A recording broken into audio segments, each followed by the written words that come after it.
Welcome, everybody. Happy Wednesday. Thank you for spending some time with us with another Facebook Live. Just getting some education from your, friendly veteran coaches here from VA Claims Insider. Um, Good afternoon, Coach Tim. How you been? I am doing great. We got some pretty good rain coming through here in East Texas, so Yeah, I'm hoping that we don't have issues out here. But yeah, it's wonderful. Springtime, everything's turning green, and of course, with this class, I know we'll talk about this today, but today is the Army Reserve's 117th birthday. Right, that's that's right. awesome. That's right. I'll get into intros in a minute, but I'm a member of the Army Reserve, was for many, many years. So it's a great day. It was formed back in 1908 as a Medical Reserve Corps. Was kind of the history of the Army Reserve. And so being it's 117 years today, so that's awesome. So a shout out to all of our serving Army reservists and those that did serve formerly in the Army Reserve, and to all of our veterans, really. But for this Yes. day, Army Reserve birthday. Yep. To all our brothers and sisters here. And thank you. We already have some people showing up, like Emma from Vero Beach. Thank you for showing up, Miss Emma. Thank you for being here. Thank you for your service also. Thank you, everybody, for your service. So we're going to be conducting our training, our class today. Coach Tim and Coach Jaime Castro today. Like Tim said, he's a reservist retiree. I did active duty and National Guard. So you're gonna be getting some good information today. Okay. So also, if we do not get to your questions, just check our Facebook Live later on. Somebody from our team will get to them. Okay. Absolutely. All right, Coach. You want to introduce yourself? Give some more information. That you already gave. Yeah. So it's great. I see everybody signing into the chat over there, telling us where you're from, and thank everybody for joining us this morning or this afternoon, wherever you're tuning in from. Especially this great topic about the Reserve and National Guard members and those benefits. So I am Army Reserve. So I entered active duty and back in the good old year of 1989.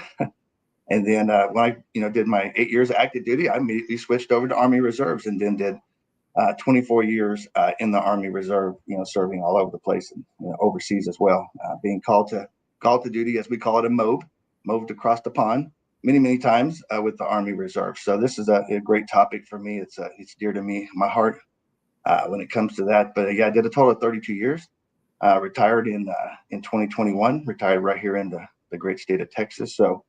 And then I became actually after I retired, I was trying to figure out my VA claims, process, right? Trying to figure out how to go through all that and learning all the nuances, especially being an Army Reserve member, and how to file claims based off of my time in the Army Reserve, not just my active duty. And as we'll talk about today, that you can file claims being in the Army Reserve or National Guard, any of the services. But I started watching the videos and on VA Claims Insider and became an elite member. So, and then worked with my coach, had an amazing coach, Coach Jim, and went through that process and filed my VA claims as elite member and winning those claims. So I kind of got both sides of the house, right? Army reservist and also doing this elite program. So that's my story.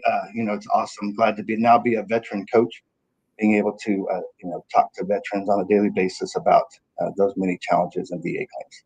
Yep. Thank you. Thank you very much. Thank you for your service, Tim, Coach Tim. And myself, my story is I joined the Army active duty in 1994.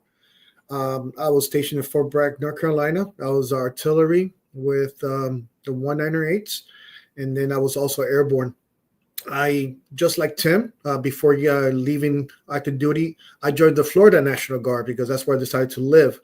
And I was in the Florida National Guard for 11 years, and in the artillery unit. And I did multiple deployments here in the state of Florida, and then did a deployment to Afghanistan back in 2005 to 2006, which this summer, is my 20th anniversary from going there. And got out in 2008 because of medical, and did a claim right away after return from Afghanistan, and I got 60%. But I wish that I had entities like this to teach us more about the things that we should know when we join the military or before we get out. So welcome everybody for being here. I hope that you get a lot of information today. Just ask away too. Just utilize us for this hour, please. Okay. Absolutely. So pretty soon we're going to be starting. We're going to start with the disclaimer. Okay.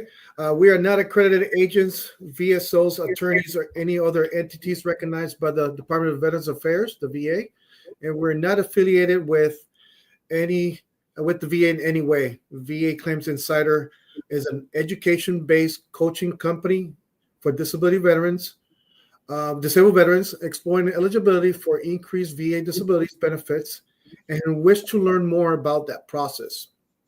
VA Claims Insider also connects veterans with independent medical professionals in our preferred provider network for medical examinations and independent medical opinions for a wide range of disability conditions. Okay, so what we focus through our culture here with VA Claims Insider is that strategy, education, and medical evidence wins claims. Okay, you have a better chance of winning a claim from the onset with that strategy. Okay, so that's what we focus on. Okay, and how we do that with one-on-one coaching. That's when you get paired out with a coach like Coach Tim or myself, or many that are of our peers, and you go through your story to produce a strategy. That way, we can educate you on how to submit good claims that can make you successful. Okay, and also that includes making sure that you are prepared to attend your CMP examinations. That's when your compensation and pension examinations, where the VA calls to verify the conditions that you're trying to claim and get service connected. Okay, along with your coach and with the resources that we also have live classes weekly. We have Coffee with the Coaches, which is early at 0900 hours Eastern, 0800 hours at Central. That's where you just hanging out with a bunch of veterans, either coaches or the veterans just like you, where we just share, ask questions, educate yourselves. We support each other. Okay. We also have, in preparation for your CMP examinations, the compensation and pension examinations, we also offer mental health education classes twice a week, and also medical examinations twice a week. Okay, so our focus is to make sure that you are solid prepared when you go through this process. Okay, and if you need help, if you're like me and like Coach Tim, that you needed guidance, support, okay, education, book a call, book a discovery call. If you want to learn more, go ahead and contact us, so we can pair you up with one of our team members. You can go by, you can reach us out by going to vaclaims.help for a discovery call. Is there anything I'm missing there, Coach Tim? I don't believe so. I think you've nailed it right on the head of the nail, right? So hit that right there. Yeah, absolutely right. And I know that, like I said, you could do that discovery call, and then I believe they've already started putting in that chat message if you would like to work with, Coach Jaime, or if you would like to work with Coach Tim as we go through this process today and talk about Reserve and National Guard members' benefits. Then you're more than welcome to use that link and do that as well. So. Please. We appreciate the support, and trust me, this is one of the best decisions I have made in my life, and I am not joking. I'm being serious. The first one was joining the military, and this has been my second one. Both of these choices have changed my life for the best. Mm-hmm. Me too. I echo that. Yeah. So we got a lot of people coming in there, Coach Tim. All over the place. I see a lot of National Guard members, a lot of reserve members, a lot of folks that did their active duty, 4, 6, 8 years of active duty, then switched over to the National Guard or Reserve. So that's awesome. And again, and some I think I saw in there that were still serving, right? So that's awesome. That's one thing about being a citizen warrior, as we called it, right? As a Reserve National Guard member, is living that civilian life almost like 28 days out of the month, right? And then serving as a warrior that 2 days. So it's amazing experience. So, and thank you all for your Reserve National Guard time and your active duty time. Roger that. And just keep in mind, we appreciate the questions that are coming up. Those are very good questions. And to be honest, any questions, please, because you never know who else is thinking the same. Okay, so we'll try to get them as many as possible once we hit the Q&A section after the presentation. Okay, please. Yes, absolutely. You ready to get started? Yeah. Hey, I think everybody's waiting to make sure everybody has some pen and paper so they can keep some information with you. Yeah, no, that's good. And I think, if you need any more of that, you'll be able, like I said, check on the, Facebook Live on the Facebook, the YouTube. They're going to post it on there. So that'll be available later on so we can recap this stuff. But yeah, the big question is, right, because can Reserve or National Guard members get a VA disability? And the answer is yes. Of course they can, right? So there are some, some things, some eligibility timeline requirements, right, that Reserve and National Guard members face. But they can get benefits, for certain VA benefits, right? So we'll kind of dive into that, right? So one of those are, and I'll use this as an example, is you can get a VA, you as in a veteran, right, or even a member of a Reserve National Guard unit, VA compensation during your times that you serve, right? But the one thing you can't do is you cannot get VA compensation and drill pay, right? We call it drill pay, and commonly drill pay, we'll call it drill pay or weekend drill pay, or sometimes they'll call it IDT, right? So, but you can't get your VA compensation and your drill pay, weekend pay at the same time. They have the federal laws have a, stipulation in there called the offset rule that you can't draw two forms of pay at the same time, right? So, but what'll happen is you'll have to waive the veteran or the serving member, if you're currently serving in a Reserve or a National Guard capacity, is the VA allows you to fill out forms or notify them that you want to receive, either your military pay or your VA compensation, right? And so you'll make a determination on how you want to do that, but you do it through the VA. And just another example with, let's say that, and kind of how the VA offset rule works is that if you, let's say you receive $500 for your weekend drill, right? If you're receiving $500, then you're probably pretty high rank, because I don't know if I received $500 as an E4, yes. E5. Anyway, as an example, let's say you get $500 of your weekend drill pay, right? And your monthly VA compensation when you're not drilling is $400, right? So you'll receive out of that, basically $100 is eligible to be received from that drill pay in the total of $500. So they have to remove nearly $1 for dollar when they're looking at that VA, because you just can't receive the same amount of money twice, right? So, and that, of course, there's a calculator out there. You can go look all that up, the VA. You can go check out, go to va.gov, and there's a lot of great information in va.gov on how to submit your forms and calculate that information. So, and of course, that is strictly up to the Reserve and National Guard member to be able to make that decision on your own on how you want to do that. But as a Reserve member, I received a VA compensation at the same time I received drill pay for many of the years, because like Coach Jaime, I served back in 2005, 2006, 8, in across the sea in Afghanistan, and received compensation for those. And so for many years, I received that, and I would just make an election every year on how I wanted to handle my pay. And that was based off my decision, right? So, but again, that's called the VA offset rule. And then we talk about, okay, let's talk about when you get close to that retirement date, right? Now, the Reserve and the National Guard have a, eligibility for retirement pay, and that is at age 60, right? With the exception of, there's some presidential executive orders that came out many years ago that allowed Reserve and National Guard members that were called up on certain types of orders, right, to be able to have a ability to request early retirement or reduction of their retirement from age 60 based off the amount of days that order was cut for.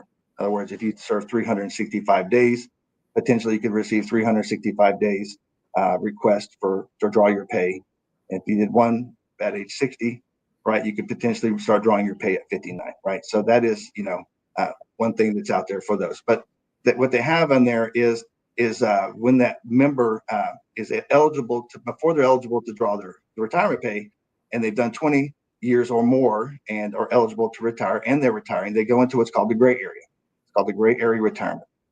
And the gray area retirement allows a Reserve National Guard member to go ahead and continue to draw their VA monthly compensation while they're in their gray area retirement, right? Because they can't draw retirement pay yet because they haven't met their age. So, but when they do, the big question is, hey, can I receive my VA compensation and my retirement pay once I actually move into that retirement list? And the answer is yes, you can. Once that pay comes in, now there is a stipulation, and then this applies to everybody. It's called CRDP, right? Which is concurrent retirement and disability pay. A veteran must be 50% rated or higher for the concurrent retirement and disability pay law to kick in, or the rule to kick in, right? So, but yes, at 50%, just like any other retiree, they can draw retirement and VA disability compensation pay under CRDP, right? And so, and that hopefully that answers some of those questions in there. So, and then if they're serving, of course, we already know they can continue to draw their VA compensation during that time, just making elections. So, and then one of the next ones is can I collect VA disability while in the National Guard? Which we just kind of talked about that, right? So, and again, I think I've already hit on that. Is that the answer is yes. That you can while you're serving. Now, if at any time a Reserve or National Guard member goes in and is called to an active duty tour, let's say that the President of the United States decided we're going to call you up and send you over to Poland, or you're going to go over to Germany, or whatever it is. At that time that you got put on those active duty orders, then the VA will, of course, if you don't notify them, they're going to see it because they have access to the DFAS pay records. And they will put a temporary hold on any VA compensation while you're on an active duty status. So anytime a Reserve National Guard member goes on an active duty status, then that VA compensation, there is no one-for-one. It is completely suspended while they're on an active duty tour. So there's a little bit differences on that. So if that's the case, then what I used to do, when I got notified of a MOB, I would just send the VA a copy of my orders and just request that they make sure that they know that I do not want to receive my VA compensation. And then get all my other benefits turned on, like TRICARE and education benefits from the active duty component that I was going to be serving for, right? So, and then the big thing that we always talk about is eligibility for VA disability benefits for the Reserve and National Guard when they're actually on their what we call weekend drill or annual training, right? They call it AT, annual training, or for any other type of tour. Like ADOS or something like that, right? And these are terms that we're talking active duty for operational support. So for VA disability compensation for, again, a MOB or an active duty order, the Reserve National Guardman was called up to annual training, or specific incidents, an injury that occurred during a weekend drill, then the VA, the Code of Federal Regulations, and other, USC laws do allow for a Reserve National Guardman to make a claim for an injury that occurred during those times, right? So, and the big thing that we talk about during those times is just making sure, and the tough thing for Reserve and National Guardmen are Reserve and National Guard members, is that, showing that qualifying period, especially if it happens on weekend drill, right? So if it happens on weekend drill, and the major thing is documentation, right? And we have this thing called a LOD, or a line of duty investigation, right? So that is an important document that shows that injury occurred during that annual training event, did it occur during that weekend drill event, and then those medical records, right? And I know Coach Jaime talked about it. Those medical records are important. If you don't have the medical records, that's an uphill battle, right? So yes. Documentation, the line of duty investigation is important. Having the medical records, and then of course taking all your notes and all that information that you have, and then showing your pay status, right? So I've talked to Army Reserve members and National Guard members every day, and the big thing is the VA will say, well, we don't see that you were on an active duty period during that time, right? Because they just don't always get copies of those records. So the big thing is keeping being a paper hoarder, if you were to say, and keep all of your LESs where you serve if you can. Mhm. But showing that qualification period, and then the injury, and then the investigation that was with it, and then being able to file that claim. But yes, during a weekend drill, if an individual is injured, let's say doing the well, they changed the name of it now, but let's say, for example, a fitness test for one of the components, and they injure their knee during that test, can they file a claim for it? If it occurred during that drill weekend, right, and it was documented, then yes, you could file a claim for it, right? So that's easy enough. And then, of course, the best thing we do is if that's the situation and you're looking on how that approach is, well, that's where Coach Jaime or Coach Tim come in. We talk to us and we run through that again, that strategy, that education on how all that information, and then checking out that medical evidence. That is really big. So. And that allows you to prove that injury did occur during a qualifying period, and that you can now file a VA disability claim and hopefully get to that process, because those weekend drill or annual training claims are very tough to file, but they are very eligible to be able to be filed for. So, hey, with that, Coach, yeah, Tim, thank you. But I also want to, before I continue, I want to ask you some questions, because obviously this is probably the same questions that some of our veterans have. It's like the important thing is having documentation. If the VA sees that there's nothing in there, then it did not happen, and we can all relate to that. So it has to be documented, and making sure that you report these injuries is, you have to do your part to do that. Okay, I myself have history of back pain from active duty, but it carried over into the National Guard. I had a LOD because I injured it twice. Okay, and I had to, has to be an investigation of what happened, how it happened, why it happened, who was involved, and that's going to be part of not only your medical records, but it's also going to be part of your personnel records. Okay, so all these things, make sure that first of all is in your records, and two, you might want to get a copy of everything just in case. Okay, even though that right now, it's not like before when we joined, where everything was paper copy. Most of everything you can get access to electronically. So at least know where to get these things, okay? Because eventually it's going to help you in the long run, okay? Trust me, it will, okay? I'm sorry, it was meant to be a question, Tim, but I just kept on going.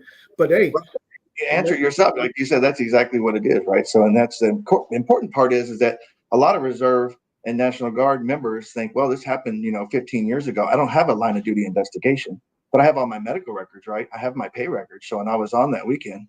Okay, well, you don't necessarily have to have that line of duty, right? But as long as you have the evidence to show, medical evidence, right? You have your statement. You can do statements of your buddies.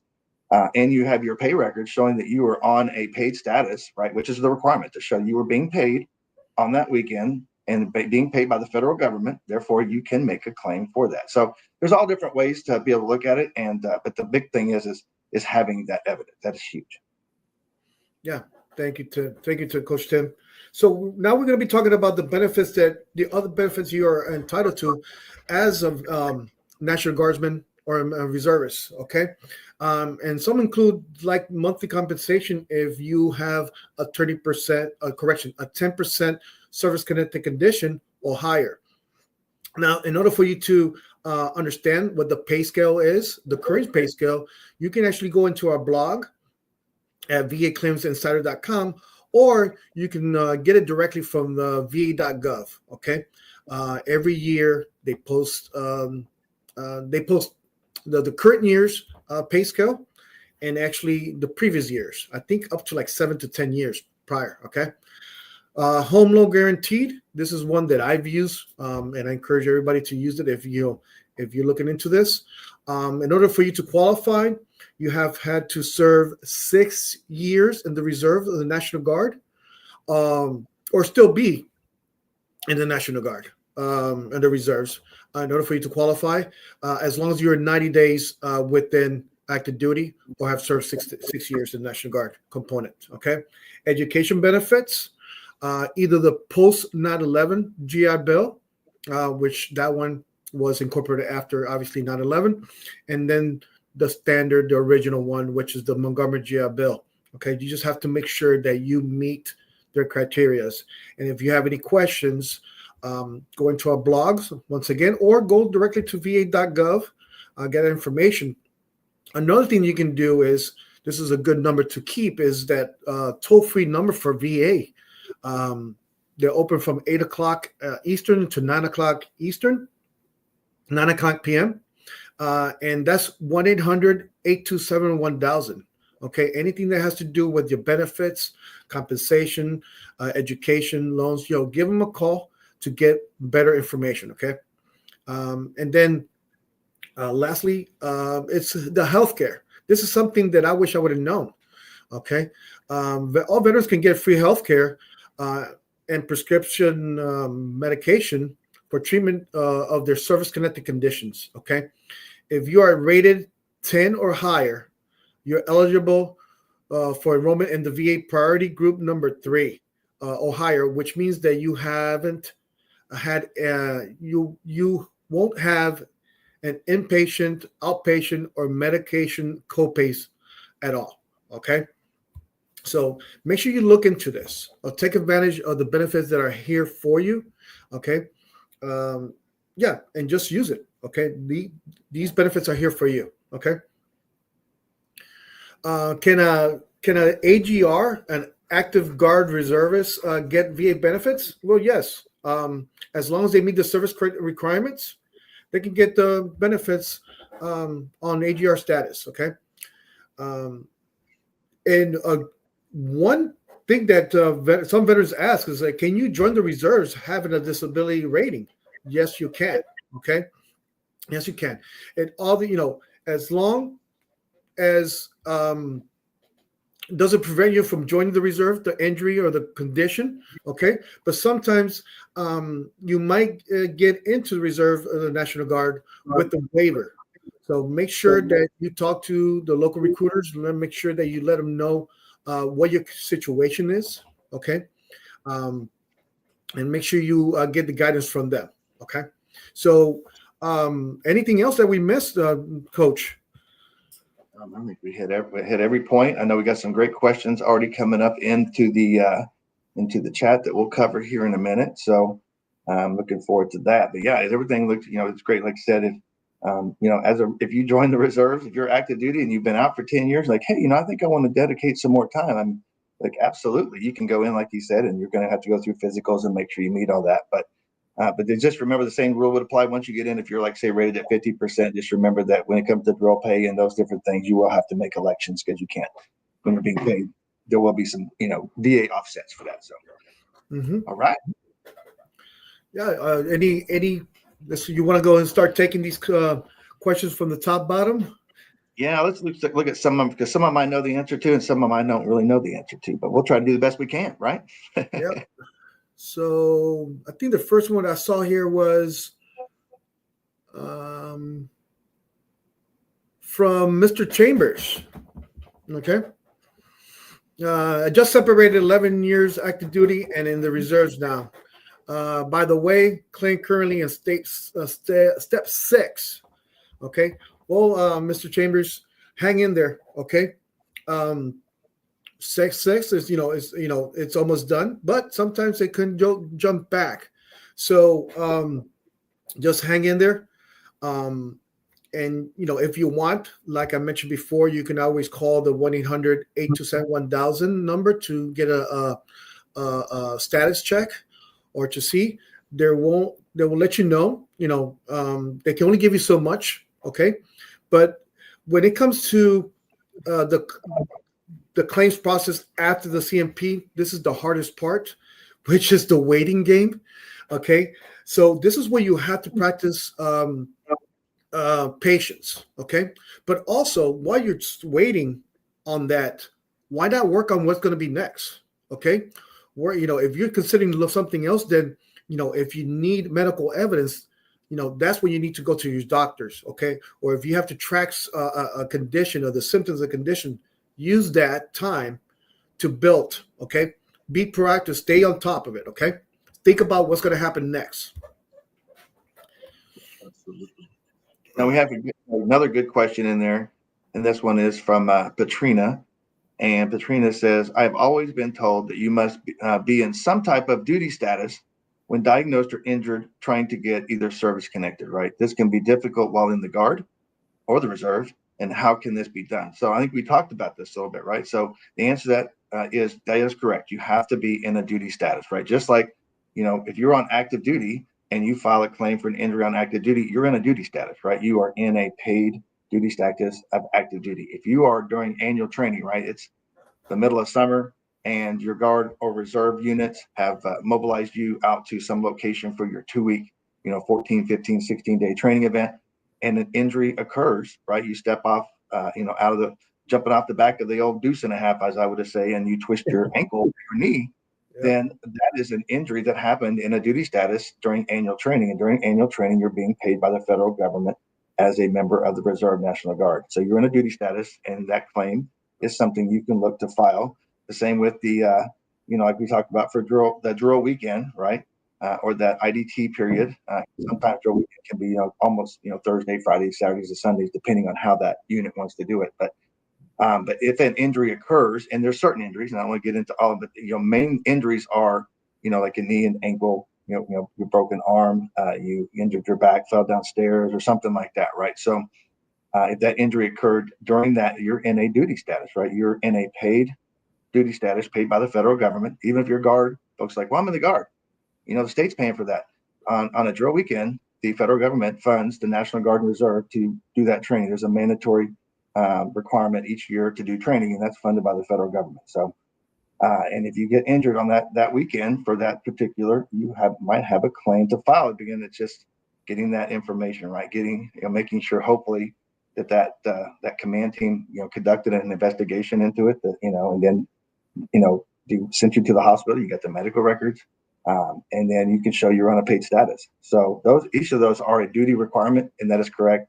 But that's how you do that, right? Is to be able to get the documentation. And we talk about that medical evidence, being able to provide that the evidence of your paid status. Of course, that there's pay records out there that will show you were on a paid status, so that would prove that, and then filing that claim to the VA with all that evidence. And of course, a great strategy, right? You got to talk to a veteran coach. A great strategy. So yeah, hope that answers the question.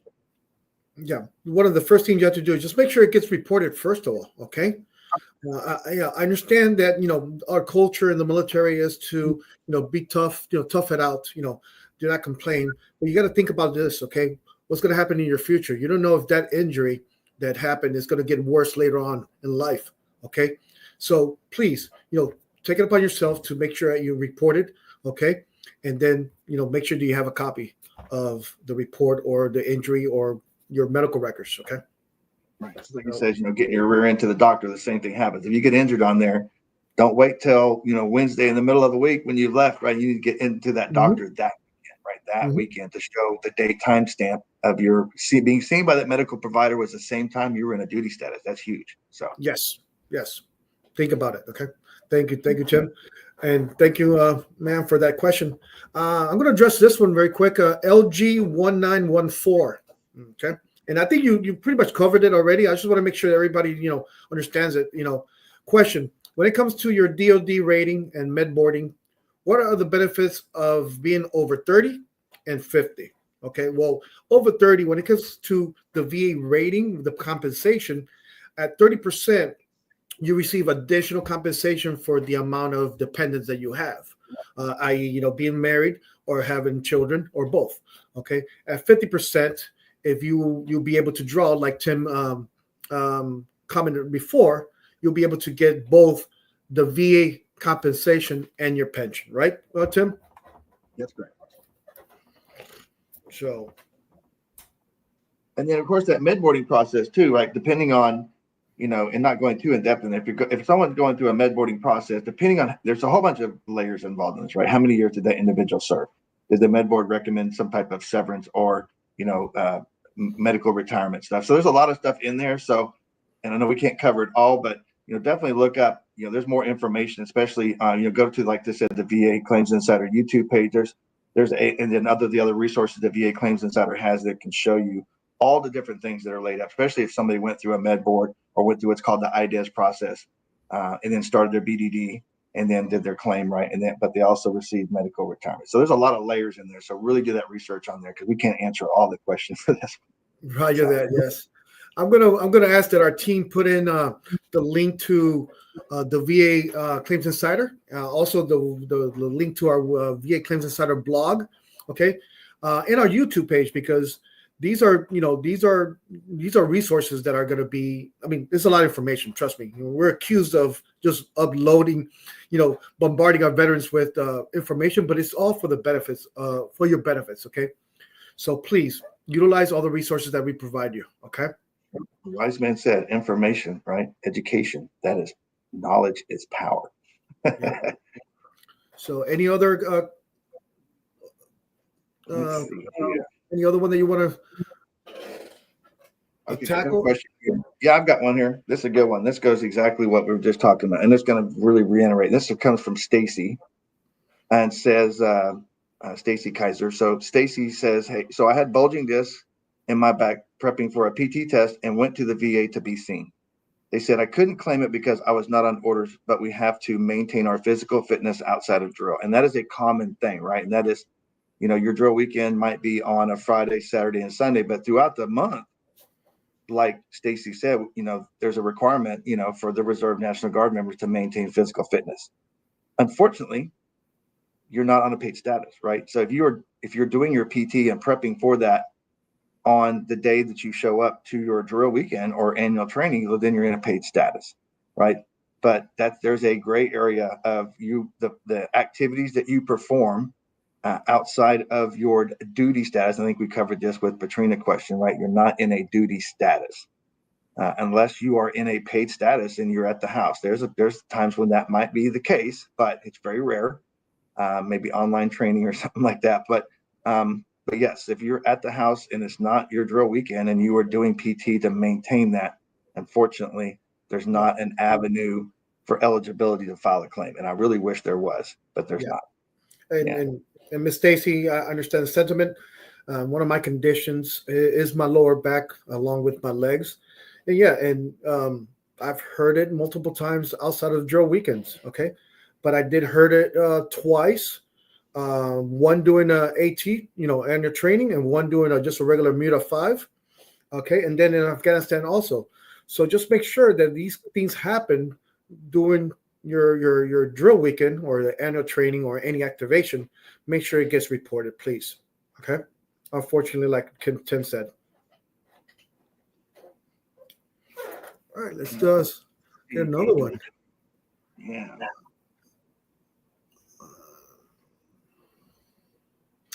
If you don't mind, Tim, LG 91914 also asked about CRSC. You're more versed on that one. Right. Well, I would tell you that, the difference between the CRDP and the CRSC, and your question is what can you tell us about eligibility, right? So to be eligible for CRSC, that is combat related, right? So the eligibility for that is that injury that you're looking for eligibility on to claim for some type of offset.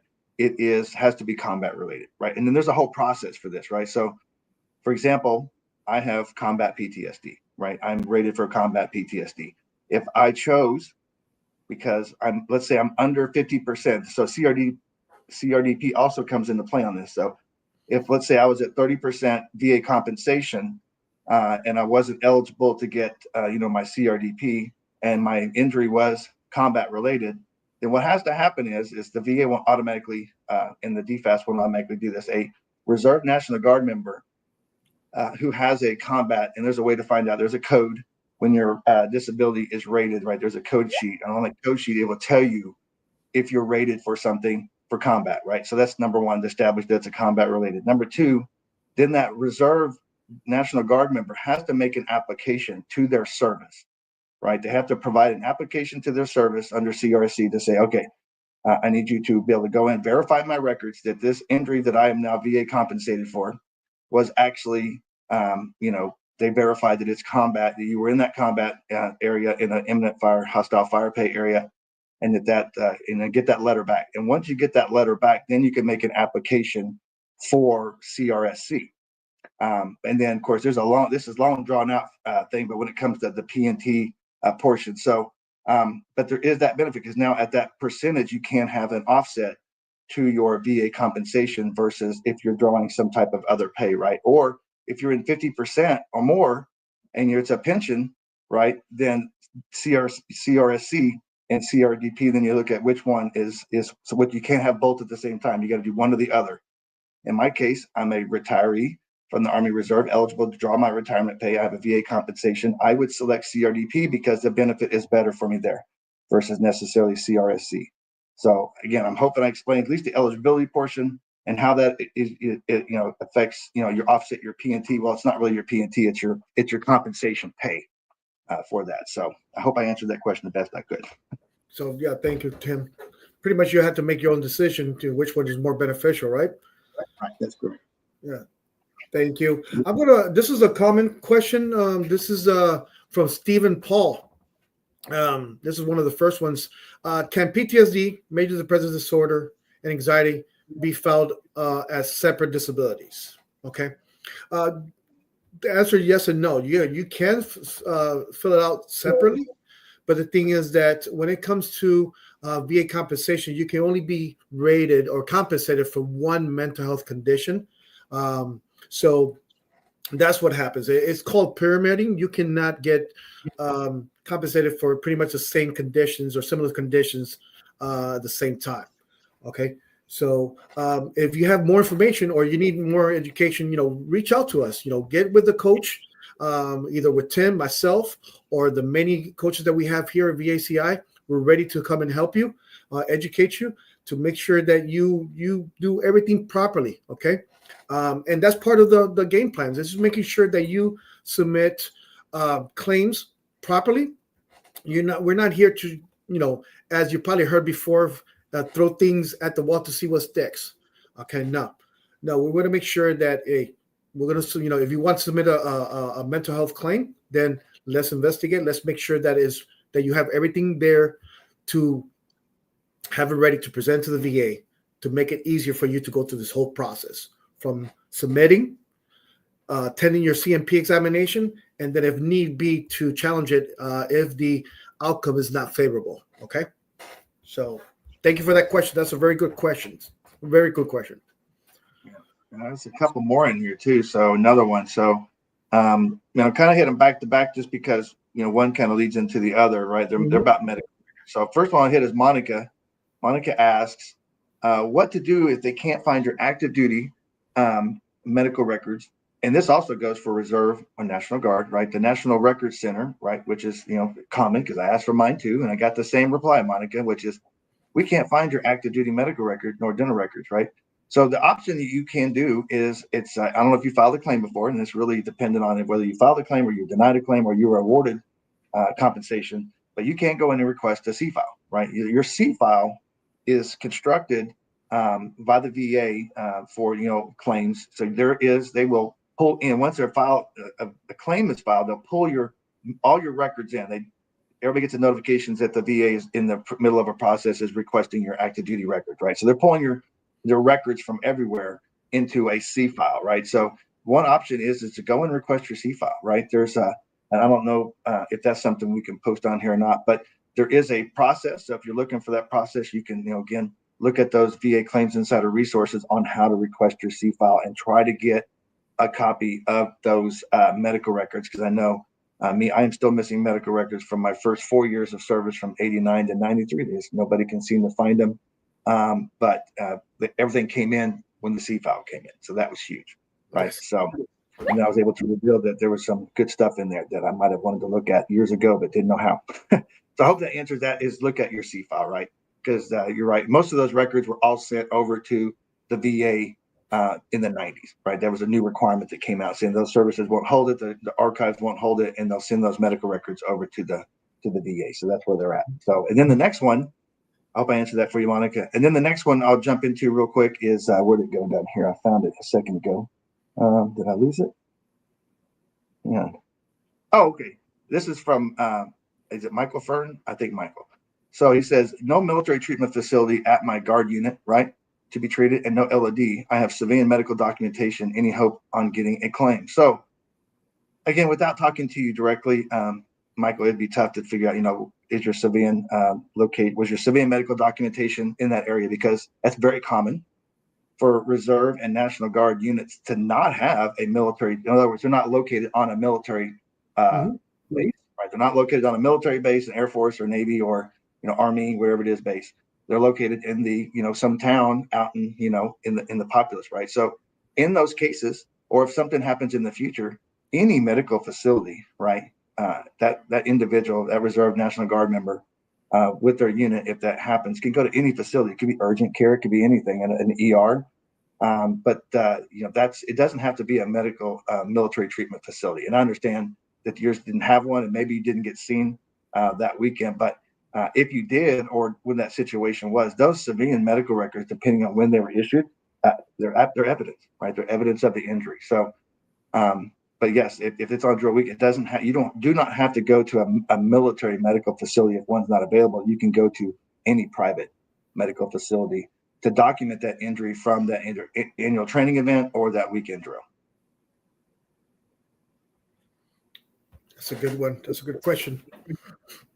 And there is hope. There is hope. You just have to, get to talking with the coach. And this is another common situation that we even here encounter. This comes from James Miller. I'm currently appealing my sleep apnea claim that got denied with my VSO. Had a killer nexus letter for a secondary. So he had a nexus letter for sleep apnea. I'm assuming secondary to the GERD. Okay, believe it or not, this is common. Okay, even if you have good medical evidence to support the claim from the beginning, you can still get denied. The thing is, stay in the fight. Do not give up. Okay. Make sure that if you're playing, the appeal is one done properly, that what the mistakes was, what mistakes were done or what was missed. Okay. And if you don't have any success, James, with the VSO, then still it's not over. Okay. Until you say it's over. So if you need help from one of us, come over, give us a chance to help you win what you deserve. Okay. It's very, this happens often. Okay. This is where, addition to our coaching, our education, this is where we come in, because we let you know, listen, you're not done. Just because it says no, you're not done yet. Okay. Let's regroup. Let's attack it again. Absolutely. All right. What other question? We're getting almost 10 minutes out here. Let's see if we can answer a few more. And remember, everybody, if we can't get to your questions, they will be answered later on the post. Okay. Please. Go back in here. See if I see another one in here. All right, so I do have one, and I want to kind of address this with, again, Katrina asked a great question, and this covers a lot of Reserve National Guard folks when they talk about things, right? So, and she basically says, and you're welcome, very welcome for being able to answer some of those questions, but certain chronic diseases, right, on a drill weekend, the VA is not going to look at. So just make sure that we have some great resources on that, right? So, certain, conditions that have what you call chronicity, or they're chronic, right? So, for example, sinusitis, right? It's going to be hard to prove to the VA, right, that your chronic sinusitis occurred on Friday when you got there, right? And so, just remember that certain conditions like those, right? Or let's say you walked in on Saturday and said, "Well, I have sleep apnea," right? It's a drill weekend, so just be mindful that the majority of your weekend drills they're looking for the immediate injury of that, right? So now if you're having the sinus issues with those, go ahead and report you can report that to your unit. You can work everything in. We're not telling you not to, right? But just know that if you already had an uphill battle with the VA trying to file a claim for just proving your duty status and everything you had then, add something like sinusitis or sleep apnea, right? Those are very, very tough. So, but I just want to make sure everybody knows that talk to your unit. And the question was, do you have to report the issue before going? I would 100% report that issue to anybody in your units, because what you don't want to do is run out and spend a bunch of money out of your own pocket to be reporting things, right? That you might not be getting compensation. So just be mindful of that. Work with your whoever you have there, if you're currently a Reserve National Guard member, on those issues. So just be mindful of that. Hope that answers some of that question.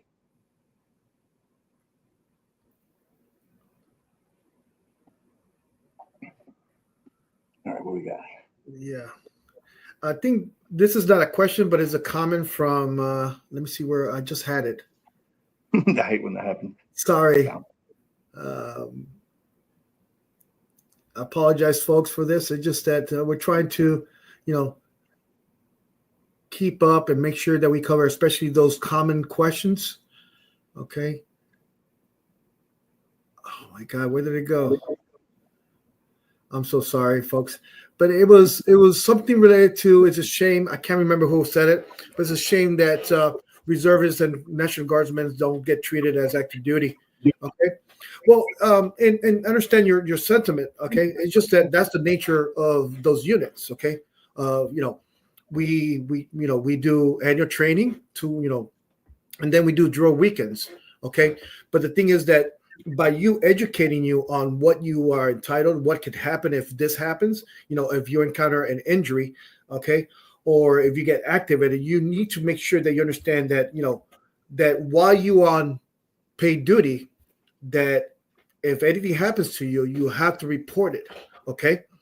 That's your responsibility. Okay. To make sure that you educate yourself on that. Okay. And thank you, Melody. It was a good question or a good comment. Okay. Absolutely, very good comment. And I have one more. I know we're getting close to time. This is an excellent question. I can't believe we didn't think of this, Coach Jaime. So Michael asked this. So what about aggravated by service versus injury on duty? Is there anything done differently? Right. This is for Michael. So great question. Let's say, for example, and I'll use me as an example. Right. I was an Army reservist. Right. Was mobilized to Afghanistan and Kuwait and all those other Southwest Asia, areas during my time. And I get awarded, for example, PTSD, right? Well, then during my time, I have migraines that come about, right? But I never reported those during that tour. I never reported it anywhere. But my migraines are revealed to be secondary to my PTSD and maybe my tinnitus as well, right? So the question is, I'm an Army reservist. I'm drilling. I'm doing my weekend drill. I'm drawing my compensation for PTSD at 70%. Can I go in and file a claim for my migraines secondary to my PTSD with a diagnosis, right? Hopefully a nexus, everything I need to do that. And the answer is yes. So if your Reserve National Guard members, when it comes to filing an increase or a secondary claim, there's nothing changes between those two, right? It's not done any differently. That secondary claim or that increased claim is conducted the same for all service members, whether they served active duty, reserve, National Guard. I hope that answers that question. But that's a very good question, Mike. I'm glad you brought that up. And that's a good one, because sometimes you need to make sure you submit a claim instead of it was caused by, but it was aggravated by. So that's a distinction too. That's one of the options of how to submit a claim. Yes, that's very good. Well, we're almost done. Great questions out there. Love it. Yeah. Once again, thank you everybody for joining us today. Giving us, letting us share the knowledge that we have, that we're passionate about, to help our brothers and sisters. And just like today's topic was the benefits that reservists and National Guardsmen have at their disposal. Just make sure, like everything else, make sure that you educate yourself, that you're knowledgeable about the things that you can be that can be beneficial to you. Okay, and make sure that you get that information so you can make the best decisions for your future. Remember, book a strategy call. This correction. Book a free discovery call with our team members. You can go to VAclaims.help to book that. Remember that we deliver, education in how to submit your claims using the CEM method, which is the strategy, education, medical evidence that's going to facilitate you to win your claims. Okay, when you get paired with our veteran coaches, you get that one-on-one coaching. Okay, where the strategy gets discussed. Proper information is given to you so you can do everything step by step properly from the beginning. That way you have less complications at the end and better prepare yourself for the CMP examinations. Okay. And remember, these lives are videos, are blogs. These are just one of the many resources that you will have at your fingertip if you become a member with us. Okay. Coffee with the Coaches is something that is very popular because it's how a lot of veterans start your day, just hanging out with a bunch of veterans, just talking about the military, VA claims, and helping each other, supporting each other. We have those classes for mental health, education for medical examinations, and also check out Brian Reese's new book, VA Claim Secrets, and you can get it from Amazon now. So, you want to take us out there, Tim? No, it's great and just amazing questions coming out there from everybody. I really appreciate when I have those questions are out there. Everybody's seeking that knowledge, right, and that power. So, and like I said, with Coach Jaime and Coach, Tim, we both being that we, served so long in the National Guard, in the Reserve, we have that knowledge and that experience. All the, veteran coaches have that knowledge and experience. That's always out there. So again, if you, would like to speak to Coach Jaime or Coach Tim or, do that discovery call, there's the links that are in there. Please reach out and, be very great to be able to speak and assist with those types of claims, especially for Reserve and National Guard members. So thanks everybody for attending today. It's really awesome. And then of course, once again, happy birthday, Army Reserve. Bye, everyone. Thank you for your service.